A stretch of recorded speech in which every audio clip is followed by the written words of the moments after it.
గత 2 నెలలకు పైగా తెరాస ఎమ్మెల్యేలు ఎప్పుడెప్పుడా అని ఎదురు చూస్తున్న కేబినెట్ విస్తరణకు ముహూర్తం కుదిరింది. మాఘ పౌర్ణమి రోజున మంత్రివర్గం విస్తరించబోతున్నారు. సమయం సమీపిస్తుంటే ఆశావాహుల్లో నరాలు తెగే ఉత్కంఠ రేగుతోంది. ఎంతమందికి చోటు దక్కుతుంది, ఎవరిని అదృష్టం వరిస్తుంది, సీనియర్లు ఎందరు ఇలాంటి లెక్కల్లో మునిగి తేలుతున్నారు. ఫోన్ కాల్ కోసం వెయిట్ చేస్తూ హైదరాబాద్ లోనే మకాం పెట్టారు. తెలంగాణ ముఖ్యమంత్రి మంగళవారం తన కేబినెట్ ను విస్తరించనున్నారు. 2 నెలల విరామం తర్వాత మంత్రివర్గ కూర్పు చేస్తున్న పూర్తిస్థాయి విస్తరణ కాదని తేలిపోయింది. 8 నుంచి 9 మందిని కేబినెట్ లోకి తీసుకుంటారని సమాచారం. పాత కొత్త కలబోతగా ఉంటుందని తెలుస్తోంది. అన్ని సామాజిక సమీకరణాలను, ఇతర కోణాలను దృష్టిలో పెట్టుకుని సీఎం భారీ కసరత్తు చేశారు. అయితే కేటీఆర్, హరీష్ రావు, ఈటెల రాజేందర్ లాంటి ముఖ్యులకు ఈ దఫాలు చోటు ఉంటుందో లేదనే సందిగ్ధత కొనసాగుతోంది. పార్లమెంట్ ఎన్నికలు సమీపిస్తున్న తరుణంలో కీలక నేతలకు మార్చి తర్వాత చేపట్టే విస్తరణలో పదవులు ఇవ్వనున్నట్టు పార్టీలో చర్చ జరుగుతోంది. గత కేబినెట్ లో పనిచేసిన వారిలో ఇంద్రకరణ్ రెడ్డి, తలసాని శ్రీనివాస్ యాదవ్ బెర్త్ ఖరారైనట్టు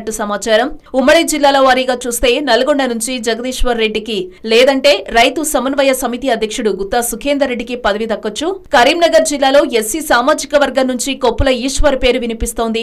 ఆయన మొదటి నుంచి పార్టీలోనే ఉన్నారు, గతంలోనూ ఆశపడ్డారు. నిజామాబాద్ జిల్లా నుంచి వేముల ప్రశాంత్ రెడ్డి మిషన్ భగీరథ చైర్మన్ గా కేబినెట్ హోదాలో చేశారు.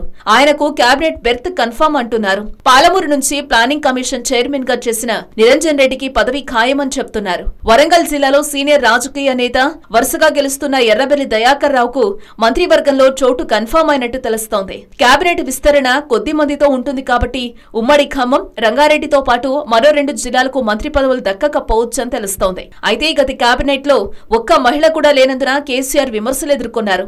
ఈసారి కూడా మహిళలకు చోటు దక్కడం సందేహంగానే ఉంది. మహిళా, గిరిజన సామాజిక వర్గంతో పాటు మరికొందరికి ప్రాతినిధ్యం కల్పించే విషయమై క్లారిటీ లేదు.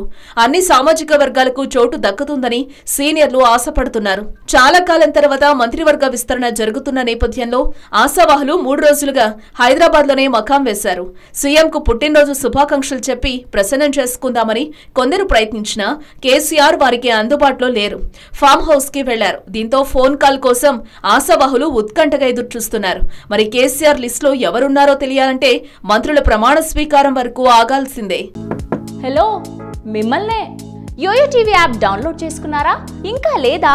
మీ యాప్ స్టోర్ కి వెళ్ళి వెంటనే డౌన్లోడ్ చేసుకోండి.